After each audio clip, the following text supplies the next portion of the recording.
नमस्कार दोस्तों, आपके अपने YouTube चैनल एग्जाम फास्ट में स्वागत है। मैं संदीप सर।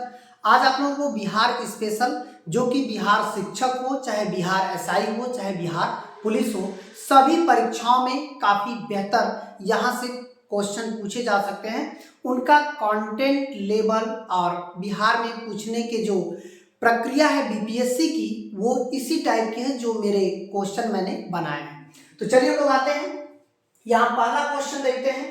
पहला क्वेश्चन देखिएगा, यहाँ दे रहा है कि महावीर जो है, कह सकते हैं कि महावीर स्वामी की मृत्यु निम्न में से किस नगर में हुई है। तो याद रखना है, जो महावीर स्वामी हैं ये जैन धर्म से संबंधित हैं, जैन धर्म से संबंधित हैं और जैन धर्म के 24वें तीर्थकर है।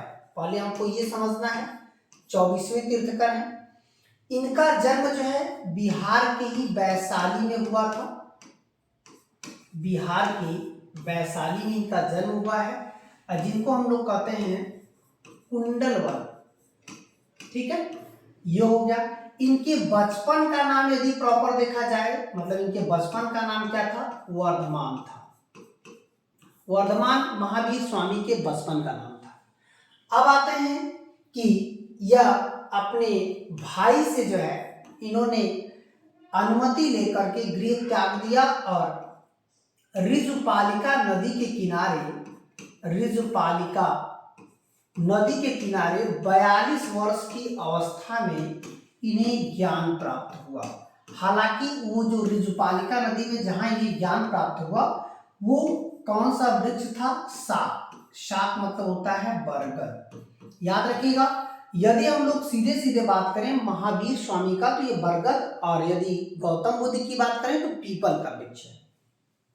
और इन्होंने अपने जीवन पर्यंत काफी कठिनाइयों के बाद जैन धर्म को काफी ऊंचाइयों तक ले गए और इनकी मृत्यु जो है कहाँ हुई? बिहार के पावापुरी में। तो इसका सही आंसर क्या हो जाएगा?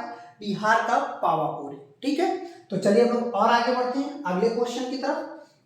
अगला क्वेश्चन आपका हो जाएगा कि यहां पर दिया है कि 1857 के विद्रोह का नेतृत्व बिहार में किसने किया था। ये देखिएगा, केवल प्रॉपर बिहार की बात कर रहा है। तो यहाँ पर कुंवर सिंह के बारे में थोड़ी सी बातें, क्योंकि जो तात्या टोपे थे ये तो ग्वालियर से थे, ग्वालियर से। और यदि हम लोग इनकी बात करें, खान बहादुर खान, तो ये बरेली से थे, बरेली इलाहाबाद वगैरह क्षेत्र में। तो चलिए हम लोग बात करते हैं कुंवर सिंह की। इनका जो क्षेत्र था आरा था, दूसरा इनका क्षेत्र था जगदीशपुर। ठीक है, यही नहीं बल्कि जगदीशपुर, और इन्होंने सरकार, अंग्रेजी सरकार के जो है सामने तख्ता पलट भी किया था, अपनी सरकार बनवाया था। वो सरकार कहाँ बनवाया था? वो बनवाया था जो है शहानाबाद। शहानाबाद में इन्होंने खुद ही तख्ता पलट किया था, तख्त पलट किया था। अब बड़ी बात यह है कि कुंवर सिंह ये अंग्रेजों के सामने 1857 के विद्रोह में तो उतर गए, लेकिन 1857 के विद्रोह में सबसे ज्यादा यदि कोई उम्र का व्यक्ति था तो वो थे कुंवर सिंह। इनकी उम्र 80 वर्ष थी। बताइए, एक प्रकृति ने ही इन्हें इतनी शक्ति दी जिससे वो लड़ते गए।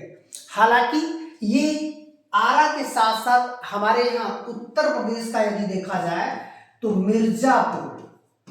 मिर्जापुर और लखनऊ तक जो है इन्होंने नेतृत्व किया था 1857 की क्रांति तक, मतलब लखनऊ तक इनकी सेना जो है इस विद्रोह में हिस्सा ली थी।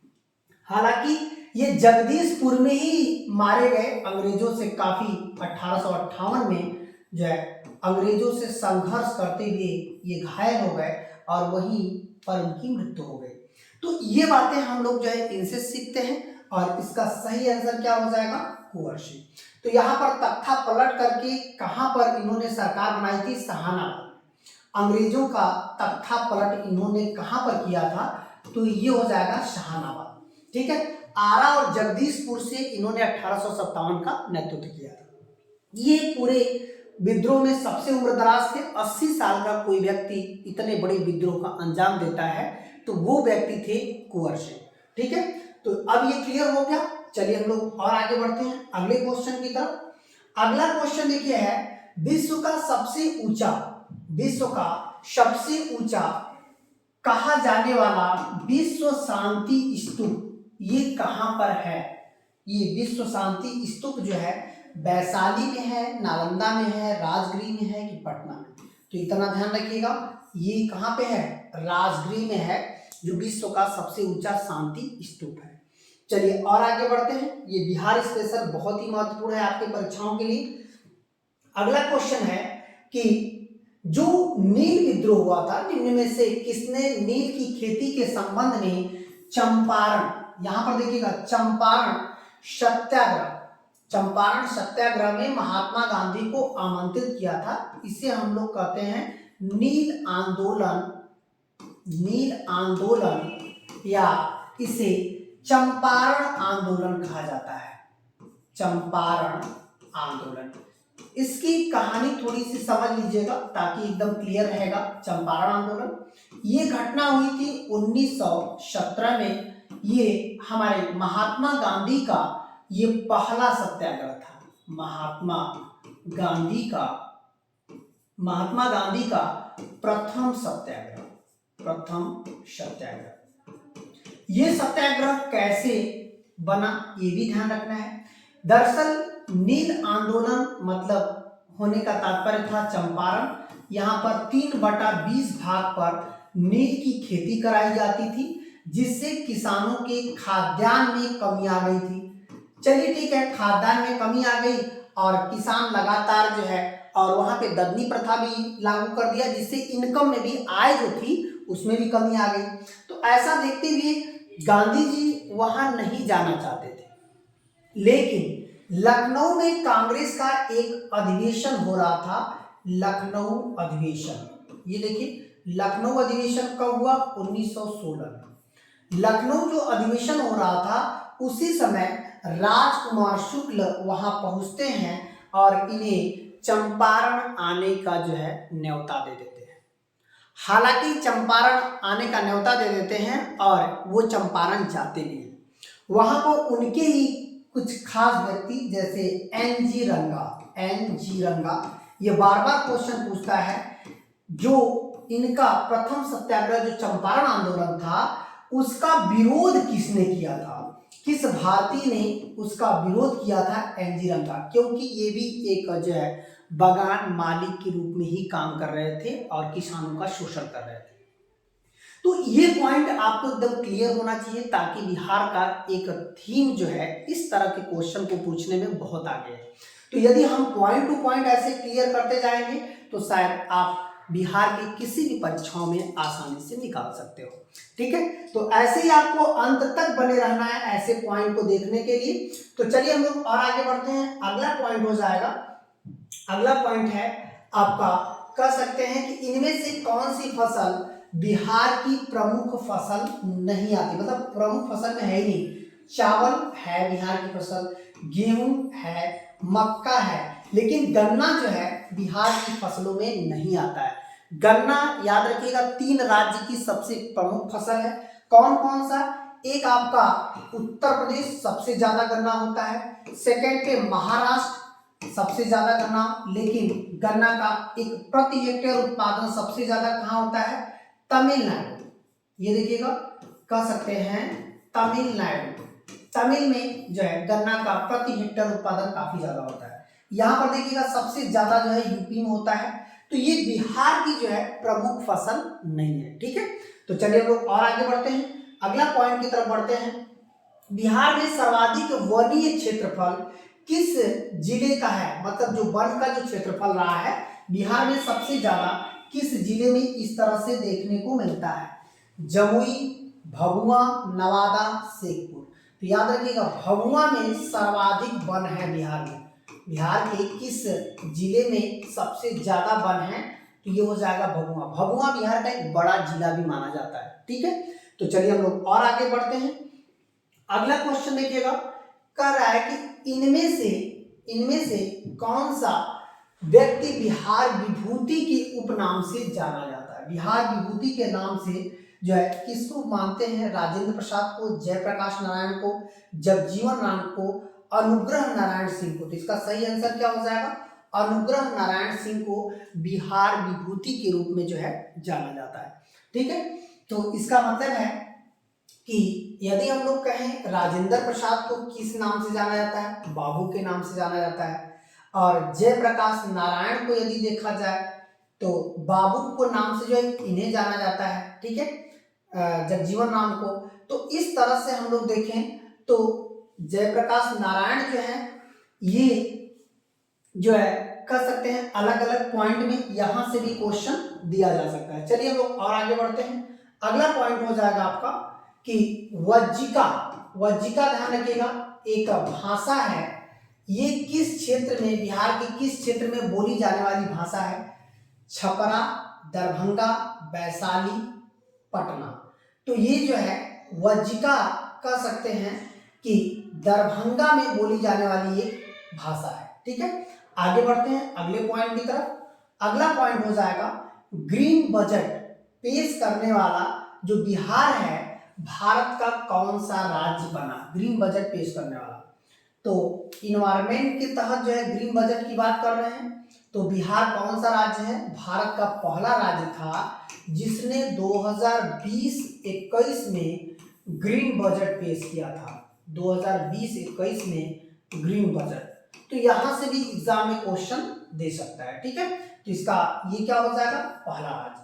फिर इसके बाद हम लोग और आगे बढ़ते हैं, अगले पॉइंट की तरफ चलते हैं जो कि काफी महत्वपूर्ण है आपकी परीक्षाओं की दृष्टि से और ऐसे क्वेश्चन एग्जाम में आने वाले हैं। ठीक है, तो ये देखिएगा यहां कह रहा है कि बिहार के किस सॉफ्टवेयर के द्वारा विद्यार्थियों के खाते में पोशाक, मतलब जो छोटे बच्चे हैं उनके खाते में पोशाक और छात्रवृत्ति, जो उनका कपड़ा है और उनकी छात्रवृत्ति राशि भेजी जाएगी।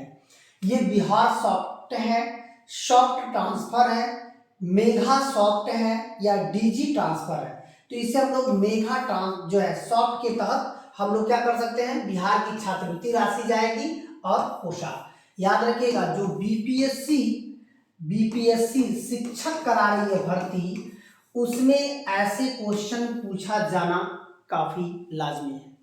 इसका मतलब है बीपीएससी ऐसा क्वेश्चन पूछेगी कि आप जा रहे हो वहां के प्राइमरी पाठशाला में टीचर बनने के लिए, वहां के प्राथमिक में टीचर बनने के लिए, अपर में टीचर बनने के लिए, कम से कम वहां के सॉफ्टवेयर के बारे में तो जानकारी रखिए कि वहां किसके तहत पोशाक और छात्रवृत्ति दी जा रही है। बिहार में किस सॉफ्टवेयर के तहत? मेघा सॉफ्टवेयर। आपको जितने भी बिहार स्पेशल के पर डे का वीडियो पड़ेगा, ये जान लीजिएगा 1-2 क्वेश्चन हर एक वीडियो से आपके परीक्षा में आने वाले हैं। हमने छोटे छोटे वीडियो बना करके आपको ज्यादा से ज्यादा क्वेश्चन जो है उपलब्ध कराने का प्रयास किया है।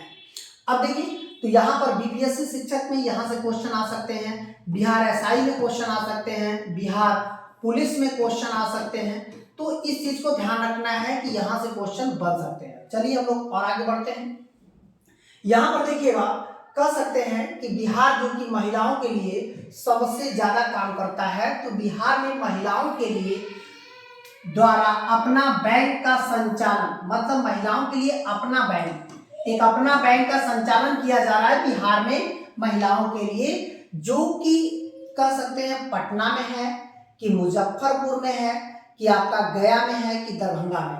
यह बैंक कहाँ पे है? तो ये हो जाएगा मुजफ्फरपुर में जो है अपना बैंक का संचालन किया जा रहा है। ये करंट अफेयर्स की दृष्टि से बहुत ही महत्वपूर्ण है। ठीक है, तो चलिए और आगे बढ़ते हैं अगले क्वेश्चन की तरफ। अगला क्वेश्चन है 24 घंटे में महिलाओं को सहायता, जो 24 घंटे तक जो है कह सकते हैं महिलाओं को सहायता, ये 24 घंटे हमेशा वहां पुलिस जो है महिलाओं को सहायता देगी। महिलाओं को सहायता के लिए बिहार पुलिस, देखिए बिहार पुलिस ने कह सकते हैं एक ऐप लॉन्च किया है, एक ऐप लॉन्च किया है। ऐसा क्वेश्चन आपकी परीक्षाओं में इसलिए आ सकता है क्योंकि बिहार पिछले कुछ सालों से काफी महत्वपूर्ण महिलाओं के लिए कदम उठाया। आपने देखा होगा कि बिहार एक ऐसा देश का राज्य है जहां 50% ग्राम पंचायत में आरक्षण है। सोचिए, ग्राम पंचायत में 50% आरक्षण है। तो इसका मतलब है यहाँ तक कि महिलाओं को आप देखेंगे शिक्षक बनाने के लिए भी अच्छा खासा आरक्षण रखा है, जिसमें आपने कुछ समय पहले देखा है कि भी भर्ती कंप्लीट हुई है जिसमें ज़्यादातर महिलाओं का जो है सिलेक्शन किया गया। तो यहाँ कहीं ना कहीं ये एक महत्वपूर्ण हो सकता है कि यहाँ पर बीपीएससी जो शिक्षक वाला जो एग्जाम है, यहाँ से क्वेश्चन बन सकते हैं आपके करंट से। तो यहाँ पर देखिए जो 24 घंटे सेवा उपलब्ध करा रहा है महिलाओं के लिए, वो शक्ति ऐप द्वारा, महिला शक्ति द्वारा, पुलिस दीदी द्वारा, नारी 24/7। तो यहाँ पर हो जाएगा आपका पुलिस दीदी नामक ऐप द्वारा जो है महिलाओं को बिहार में सुरक्षा दी जाती है। अब समझ में आ गया? तो चलिए हम लोग और आगे बढ़ते हैं अगले क्वेश्चन की तरफ। अगला क्वेश्चन है कि यहाँ पर कह रहा है कि बौद्ध संघ, जो बौद्ध संघ में भिक्षुणी के रूप में स्त्रियों के प्रवेश की अनुमति बुद्ध द्वारा जो है कहाँ पर दी गई थी? श्रावस्ती में, वैशाली में, राजगीर में और कुशीनगर में। तो श्रावस्ती में आपको ध्यान रखना है सर्वाधिक इन्होंने उपदेश दिए हैं। यदि पूछेगा बुद्ध ने सबसे ज्यादा उपदेश से कहाँ दिए थे, तो ये हो जाएगा आपका श्रावस्ती में दिया था। ठीक है, वैशाली में यही आपका आंसर हो जाएगा। यहाँ पर महिलाओं को जो है भिक्षुणी के रूप में अनुमति दे दिया था संघ में प्रवेश होने के लिए, जिसमें पहली भिक्षुणी के रूप में खुद ही उनकी मौसी गौतमी जो है भिक्षुणी बनी। ठीक है, ये पहली बनी। इसके अलावा जो है और लोगों ने जो है कह सकते हैं शिष्य भी बनते गए महिलाओं में, लेकिन पहली भिक्षुणी गौतमी ही बनी। और ये कौन थी? गौतम बुद्ध की मौसी थी। ठीक है, इन्होंने ही इन्हें पाल पोस कर बड़ा किया था। उसके बाद जो राजगीर था, राजगीर में आप देखेंगे प्रथम बौद्ध संगति जो हुई थी वो कह सकते हैं कि कहाँ हुई थी? राजगीर में। इसका मतलब है कि इसे किसने करवाया था प्रथम बौद्ध संगति को? तो ऐसे में क्वेश्चन देखिए एग्जाम में दे सकता है। फिर आते हैं कुशीनगर। कुशीनगर में देखिए इनकी मृत्यु हुई थी। इनकी मृत्यु यदि पूछेगा तो कहाँ पर हुई थी? मल्ल जो है ये 16 महाजनपदों में से था और इस मल्ल कहाँ पर था? कुशीनगर में था। तो इनकी मृत्यु जो है वहीं पे होती है कुशीनगर में। तो यहाँ से भी एग्जाम में क्वेश्चन दे सकता है। तो ये जो पॉइंट वाइज है, तो यहाँ पर देखिए महिलाओं को जो है वैशाली में ही अनुमति दी गई थी। ठीक है, चलिए और आगे बढ़ते हैं, अगला क्वेश्चन को देखते हैं। अगला क्वेश्चन हो जाएगा नालंदा विश्वविद्यालय की स्थापना। नालंदा विश्वविद्यालय की स्थापना जो है कह सकते हैं कि किस वंश के शासकों ने किया था? तो नालंदा विश्वविद्यालय आप देखेंगे कि गुप्त वाले थे, गुप्त वंश के शासक। गुप्त वंश के शासकों में से जो चंद्रगुप्त द्वितीय का पुत्र एक था कुमारगुप्त। कुमारगुप्त ने जो है यहाँ पर नालंदा विश्वविद्यालय बनाया, जो कि कहाँ पर बनाया था? पाटलिपुत्र मतलब पटना के पास ये बना था नालंदा विश्वविद्यालय। अब आपको ये भी ध्यान रखना है कि जो नालंदा है ये भारत का वर्तमान में सबसे प्राचीन विश्वविद्यालय है। सबसे प्राचीन विश्वविद्यालय है, ये देखिएगा सबसे प्राचीन विश्वविद्यालय यही है। अब क्लियर हो गया? तो इसका सही आंसर गुप्त हो जाएगा। चलिए अगले क्वेश्चन की तरफ बढ़ते हैं। अगला है निम्न में से कौन सी नदी जो है सबसे ज्यादा नदी पथ परिवर्तन करती है? मतलब कि बिहार में एक ऐसी नदी है जो नदी अपना मार्ग बदलती है, मार्ग बदलती है। ये कौन सी नदी है जो सबसे ज्यादा? यहाँ तक कि इस नदी पर बिहार की सबसे ज्यादा परियोजनाएं हैं। मार्ग बदलने वाली नदी पर 8 परियोजनाएं हैं। 8 परियोजना सोचिए बनाई गई है, और ये नदी फिर भी जो है कह सकते हैं कि बाढ़ आना, और उस नदी को बिहार का शोक भी कहा जाता है। ऐसी नदी है जो कि बिहार का शोक कहते हैं। तो यहाँ पर देखिए कह सकते हैं सोन नदी, गंडक नदी, कोसी, गंगा। तो ये क्या हो जाएगा? कोसी नदी को जो है बिहार का शोक कहते हैं। तो चलिए हम लोग जो है आज कंप्लीट कर दिए आपका बिहार स्पेशल। ऐसे ही रेगुलर बिहार स्पेशल की वीडियो आते रहेंगे, रेगुलर आप देखते रहिए। आपको जो है एग्जाम में सफलता के लिए काफ़ी सर्वोपरि ये वीडियो होगा और काफ़ी महत्वपूर्ण होने वाला है। अंत तक बने रहने के लिए धन्यवाद। यदि वीडियो पसंद आती है तो लाइक, सब्सक्राइब, शेयर करना नहीं भूलना है, ताकि इस तरह की और सारी वीडियो आपको मिल सके। धन्यवाद।